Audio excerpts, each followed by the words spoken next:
Salut les déesses, je reviens dans cette capsule pour vous parler également de la chronique des Bridgerton et sur un sujet que je voulais aborder avec vous, la passion ou la sécurité. Comme le disait la mère de Pénélope, je l'appelle Pénélope comme je vous l'ai dit dans la précédente vidéo, dans la version originale, Pénélope, on l'appelle Pénélope en anglais. Et j'aime bien ce prénom donc je préfère l'appeler Pénélope. Donc comme le disait la mère de Pénélope, on ne peut parfois pas avoir l'amour et la sécurité, ou du moins la passion et la sécurité. Il faut souvent choisir. Si vous pouvez avoir les deux, le kiyu comme on dit, vous êtes chanceuse. Il y en a qui vont privilégier la beauté / la passion à la sécurité, d'autres le contraire et d'autres pourront avoir les deux. La question à se poser est: qu'est-ce que vous êtes prête à sacrifier si vous avez un choix à faire entre la passion et la sécurité? La mère des Bridgerton a fait un mariage d'amour. Elle a pu avoir la passion et la sécurité.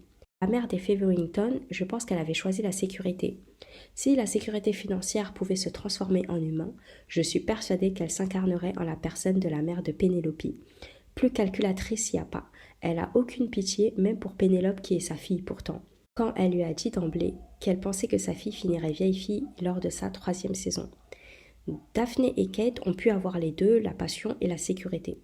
C'est pour cela qu'il faut faire attention aussi quand vous regardez des séries à l'eau de rose, car on nous rappelle sans cesse dans la série qu'il faut être stratégique, pragmatique, chercher la sécurité avant tout, mais au fond, toute la famille Bridgerton ont eu la passion et la sécurité, donc ils n'incarnent pas forcément cette pensée. On est dans une fiction, donc tout se termine toujours bien pour eux. Mais pour vous, dans la vraie vie, est-ce que ça va se passer comme cela ? Pour la majorité d'entre nous, je ne pense pas malheureusement. Il faudra parfois revoir ces exigences à la baisse, sans pour autant bien sûr vous renier ou baisser l'estime que vous avez de vous-même. Par conséquent, autant que vous vous posiez la question assez tôt pour être préparé mentalement et ne pas aller de déception en déception, car il n'y a rien de malheureux de voir une si belle rose se faner au cours des potentielles rencontres amoureuses et surtout échouer. Une fois la passion passée, qu'est-ce qui reste du couple ? Les intérêts. Et quels sont-elles? Si aucun de vous ne gagne à rester dans la relation, cela va être compliqué. Quand on parle d'intérêt, on ne parle pas uniquement d'intérêt financier, mais aussi émotionnel, matériel et d'autres aspects de votre vie. Ça peut être lié au fait d'acquérir une autre nationalité par exemple, acquérir des biens matériels ou immatériels, avoir un conjoint qui parle une autre langue importante dans la vie professionnelle et personnelle. Ça peut être plein de choses, cela dépendra de ce que vous souhaitez. Si vous vous basez uniquement sur les intérêts, est-ce que vous vous en sentez capable de vivre sans passion? On parle d'une personne qui ne vous manquera pas de respect, qui vous traitera bien, mais qui ne ressentira pas de passion, et vous aussi d'ailleurs. Cela ne vous manquera-t-il pas?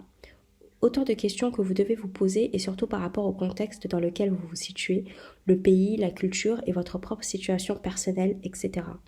N'oubliez pas que dans certaines cultures, l'alliance de deux personnes, c'est avant tout l'alliance entre deux familles, et qu'à l'époque, c'était des alliances stratégiques et non liées à l'amour que vous pouvez partager, ces deux personnes qui étaient pratiquées. Autant dire que la longévité du couple était assurée. Et encore une fois, je ne parle pas d'un couple où il y a eu maltraitance physique et ou morale, car évidemment, c'est votre vie et celle de vos enfants qui sont en jeu si vous en avez. Vous pouvez voir cela par exemple dans le film Jodha et Akbar, un film indien où l'un est musulman et la femme hindoue. Il y a eu des intérêts mutuels dans leur union. La réponse vous revient alors à vous de choisir.